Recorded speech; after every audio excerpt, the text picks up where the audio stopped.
బేల మండల కేంద్రంలోని కాంగ్రెస్ పార్టీ కార్యాలయంలో జవహర్లాల్ నెహ్రూ జయంతి వేడుకలు కాంగ్రెస్ పార్టీ ముఖ్య నాయకులు గురువారం ఘనంగా నిర్వహించారు. ఆయన చిత్రపటానికి పూలమాల వేసి నివాళులర్పించారు.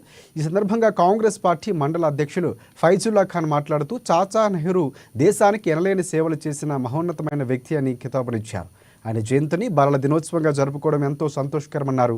దేశ స్వాతంత్ర్యం కోసం ఎంతో కష్టపడి దేశ స్వాతంత్ర్యానంతరం సైతం దేశ మొట్టమొదటి ప్రధానిగా సేవలందించిన గొప్ప మహనీయులు పండిట్ జవహర్లాల్ నెహ్రూ అని భారత జాతి ఎన్నడూ మరిచిపోదని కూడా పేర్కొన్నారు.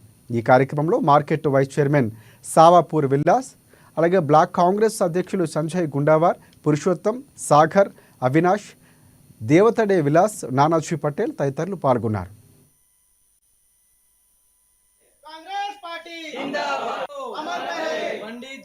ఈరోజు బేలా మండల కాంగ్రెస్ పార్టీ ఆధ్వర్యంలో స్వాతంత్ర సమరయోధులు భారత తొలి మాజీ ప్రధాని శ్రీ పండిట్ జవహర్లాల్ నెహ్రూ గారి జయంతిని పురస్కరించుకొని వారికి ఘన నివాళులు అర్పించడం జరిగింది.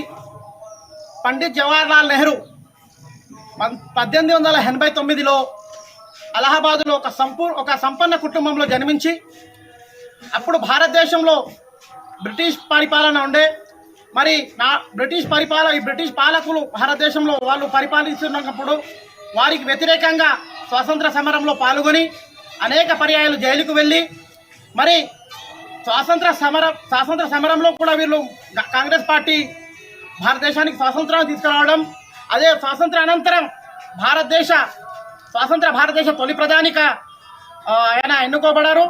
మరి ఆయన నాడు ఎప్పుడైతే మనకు స్వాతంత్రం వచ్చిన తర్వాత మన భారతదేశంలో ఒక గుండు సూది తయారు చేయని స్థితిలో ఉండే, అటువంటి దాన్ని మన భారతదేశంలో అంచెలంచెలుగా భారతదేశాన్ని అభివృద్ధి చెందించి ఇప్పుడు ఈరోజు